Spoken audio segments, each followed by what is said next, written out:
High, welcome to our mini vlog. তো আদির অন্নপ্রাশনের পরের দিন আমরা একটু ঘুরতে বেরিয়েছিলাম। তো ফার্স্টে যাব আমরা পুষ্পদির মায়ের বাড়িতে। তো আমরা এই একটা গাড়িতে টোটাল 6 জন মিলে যাচ্ছি ঠেসাঠেসি করে। তো প্রথমে আমরা গেছিলাম মায়ের বাড়িতে। তো পুষ্পদির শ্বশুর বাড়ি থেকে পুষ্পদির বাপের বাড়ি বেশি দূর ছিল না। তো আমরা এখানে ঠেসাঠেসি করতে করতে গল্প করতে করতে গেছিলাম। তো মা এবার ক্যামেরাটা দেখে বলছে, বল বল আমি কি বলবো। আমি তো তোমাকে কিছু বলতে হবে না, তুমি শুধু দেখো। তো এখানে আমি একটু সুরোকে ছেড়ে দিয়েছিলাম নামার পরপরই। তো সুরো তো এদিক ওদিক দৌড় মারছিল। তো তারপরে এখানে তেঁতুল মাখিয়েছিল, কাঁচা তেঁতুল খাচ্ছিলাম বলে আমার হাজব্যান্ড ভীষণ রেগে যাচ্ছিল। এমনিতে আমি টক খেতে ভীষণ পছন্দ করি, ও বলে একটু অল্প খা।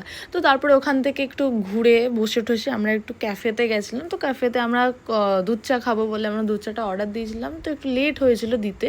তো এখানে আমরা সবাই হাসাহাসি করছিলাম পুচকিকে নিয়ে, কারণ ও ভীষণ স্লো কথা বলে আর আমার তো ফাটা বাস, সেটা আর বলার কিছু নেই।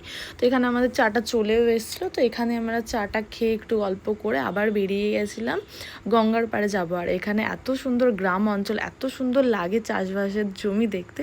তো এখানে বলো আমি কার বাড়ি দেখিয়েছি? হ্যাঁ, তোমরা ঠিকই ধরেছো, যারা যারা বুঝতে পেরেছে, এটা অরিজিৎ সিংয়ের বাড়ি, আমাদের সবার প্রিয় সিঙ্গারের বাড়ি। তো এখানটায় জিয়াগঞ্জ, তোমরা জানো সবাই যে এখানে অরিজিৎ সিং থাকে। তো তারপরে আমরা গঙ্গার পাড়ে গেছিলাম। আর গঙ্গার পাড় হলো শান্তির জায়গা। আর এখানে যিশুদা আমার জুতোটার পরে একটু হাসাহাসি করছিল। আর সুরো তো পপুলার মানুষজন, ওর হাইফাই ব্যাপার। এখানে ওকে অনেকজন মিলেই ফটো তুলেছে, তাদের ভিতরে আমি দুজনের ভিডিও করেছি। তো তারপরে আমাদের বাঙালিদের মেন ভালো লাগে গঙ্গা আরতি, ওটা দেখে আমরা বাড়িতে চলে এসলাম। খুবই ভালো লাগছিলো। টাটা।